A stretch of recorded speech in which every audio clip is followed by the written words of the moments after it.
Bonjour tout le monde, Azul Filawan, Andamatlam et salam alaikum ya Jama'at al-Khair. Et pour tous ceux qui font Ramadan, Saha Ftorkum et Saha Ramadankum. Alors, on revient aujourd'hui pour une deuxième vidéo, toujours dans le thème de changement de statut. Donc aujourd'hui, on va parler sur changement de statut étudiant salarié. Mon cher ami Yassine qui est avec nous, il va nous ramener son expérience et nous raconter son expérience pour avoir une idée générale sur les démarches et les procédures à faire. Juste avant de commencer, j'aimerais bien faire une petite remarque parce que j'ai eu des retours par rapport à la première vidéo. Comme quoi aujourd'hui, on n'est plus obligé de passer sur la chambre de métier pour faire la formation avant la création d'entreprise. Je parle sur le changement de statut étudiant commerçant. Effectivement, j'ai vérifié. Aujourd'hui, on n'est plus obligé de faire la formation sur la chambre de métier avant de créer l'entreprise. Une démarche de moins, ça fait du bien, ça nous soulage et ça nous facilite les choses. Aujourd'hui, on va parler sur le changement de statut étudiant salarié. Je laisse Yassine se présenter et nous présenter son parcours. Merci. Bonjour, Zulflaoun, salam alaikum. Yassine, je suis ingénieur en informatique industrielle et automatisme.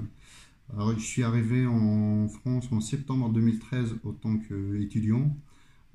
J'ai fait un Master 1 et Master 2 en GSA, Génie des systèmes automatisés à Lyon 1.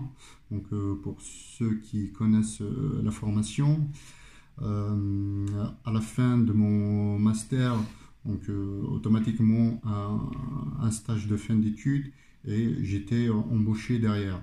Donc on va évoquer un peu plus loin dans la vidéo les étapes pour rechercher le stage, un peu de conseils, des conseils qui peuvent être pertinents.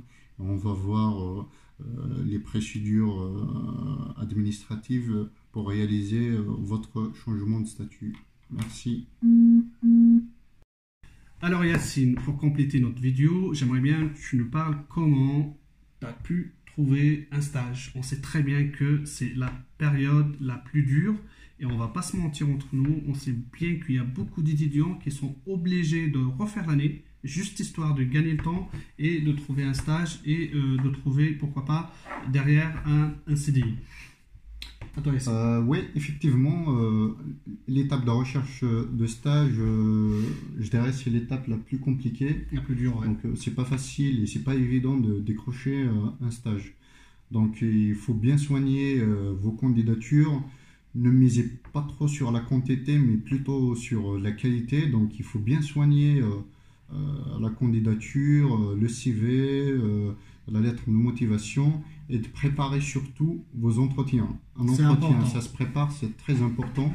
Donc, il faut être convaincant, il faut que vous prépariez préalablement l'entretien.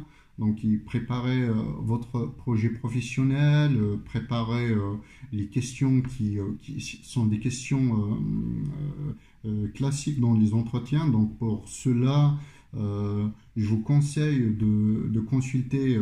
Il y a des sites web, des chaînes YouTube qui proposent de simuler et de préparer un entretien d'embauche ou un entretien pour un stage. Pour mon cas, donc, je recherchais beaucoup sur les sites d'emploi comme l'APEC, LinkedIn, Indeed. Donc, j'ai eu une dizaine d'entretiens avant de décrocher le premier stage. Mon premier stage. Donc, d'avoir une acceptation. D'accord. Donc, une fois accepté mon stage, j'ai entamé le plus tôt. Et au cours de mon stage, donc j'ai eu une proposition d'embauche. Donc, grâce à Dieu. Ouais. Donc, c'est mon premier CDI, mon premier job. C'est grâce à ça que j'ai pu réaliser ma procédure de changement de statut d'étudiant vers salarié. Donc, à la fin de mon stage, je suis allé à la Directe de Lyon, la direction du travail qui est située à Villeurbanne. Donc, j'ai déposé... toi-même le dossier? Ouais, j'ai déposé moi-même le dossier. Alors, normalement, c'est l'employeur qui le fait, Mais comme j'étais embauché dans une petite structure, il n'y a pas de ressources humaines. Ils ignorent les démarches pour les étudiants étrangers. Ouais. Effectivement, ils n'avaient pas l'habitude de traiter ce genre de questions, des cas pareils. Donc, c'est moi-même qui cherchais les informations. J'étais en contact avec la Direct pour récupérer les CERFA, pour récupérer l'ensemble des dossiers nécessaires pour réaliser le changement de statut. Donc, une fois fini mon stage, j'étais à la Direct pour déposer mon dossier de changement de statut et demander une autorisation provisoire du travail, une APT. Donc, l'APT, elle vous sert d'autorisation pour travailler le temps que votre dossier de changement de statut ne soit accepté, en fait. En fait, comme étudiant étranger, on a juste le droit de travailler 964 heures par an. Et pour être légal ou être réglo avec la Direct et la préfecture, il faut avoir cette autorisation provisoire pour travailler à plein temps et dépasser les limites de la loi. Enfin, dépasser le timing précisé dans la loi. Ouais, alors il faut souligner aussi sur cette question que les directions de travail sont pas tous les mêmes. Donc, à Lyon, on délivre une APT sous 24 heures, 48 heures des fois. Donc, c'est très rapide pour l'autorisation provisoire du travail. Mais il y a certaines préfectures et certaines directions de travail où ils n'acceptent pas de faire une APT. On va vous demander d'attendre simplement votre changement de statut, effectivement. Donc à Lyon, on avait la chance d'avoir une APT, donc ça m'a permis de travailler à temps plein directement pendant les 2 mois ou 3 mois de l'instruction du dossier, effectivement. Donc une fois on a l'autorisation de travail de la Direct, le dossier sera déposé à la préfecture. Ouais, effectivement, donc la Direct, c'est l'entité compétente pour traiter les dossiers de changement de statut vers salarié. Donc, une fois mon dossier a été accepté, donc pour avoir une idée de l'ordre de temps et des délais de traitement, c'est de 2 mois à peu près. Rapide. Donc, ouais, au niveau de la Direct de Lyon, c'était 2 mois pour traiter mon dossier.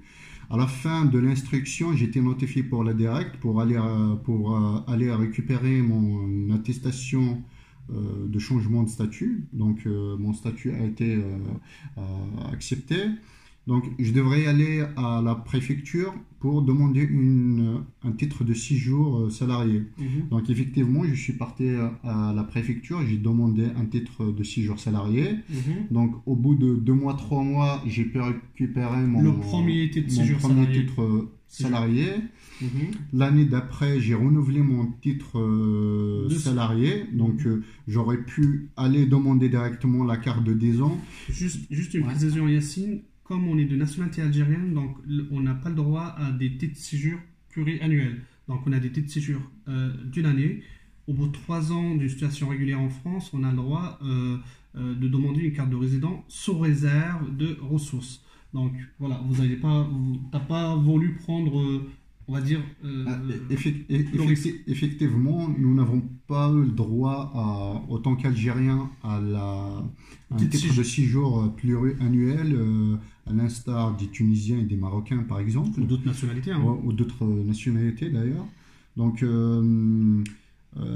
j'ai récupéré mon titre de séjour une année la première fois. Je l'ai renouvelé encore une fois une année. Je me suis dit, je vais attendre la deuxième année. La deuxième année, le deuxième renouvellement pour déposer ma carte de 10 ans. D'accord. Donc, effectivement, au 3e renouvellement, j'ai déposé mon titre de séjour de 10 ans. J'ai fait une demande qui était acceptée au bout de 15 à 16 mois après. Donc, voir... les délais de traitement pour la carte de 10 ans sont très longs, donc soyez patient. Soyez patient. En fait, pour résumer, parce que les premières cartes d'1 an, c'était rapidos. Pour le dépôt de la dernière carte, la carte de 10 ans, le dépôt, c'était septembre 2018. Il a eu un récépissé de 8 mois. C'est lent. Il faut attendre un deuxième récépissé. Donc, septembre 2018 jusqu'à janvier 2020, récemment, qu'il a eu sa carte de 10 ans. Alors, pour résumer tout ça, ce qu'il faut dire, c'est que le plus important, l'énergie à donner, c'est dans la recherche dans son stage. N'hésitez pas à voir sur les sites, sur les réseaux sociaux. N'hésitez pas à faire des demandes. Et le plus important, quand on a des retours, préparez très bien, très bien son entretien. Il faut être confiant, il faut assurer, préparer sa candidature, soigner sa présence, soigner même son look. C'est important, hein, on dégage une image, donc c'est très important.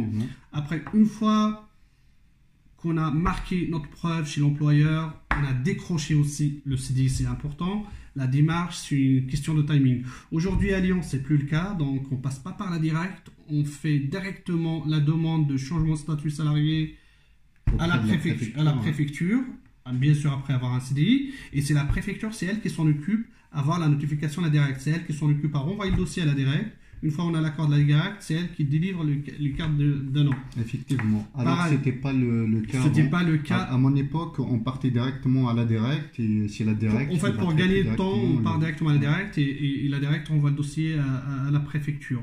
Donc voilà pour aujourd'hui. J'espère que l'expérience de Yacine a ramené quelque chose. Ne baissez pas les bras. Trouvez un stage, trouvez un travail, c'est l'étape la plus dure.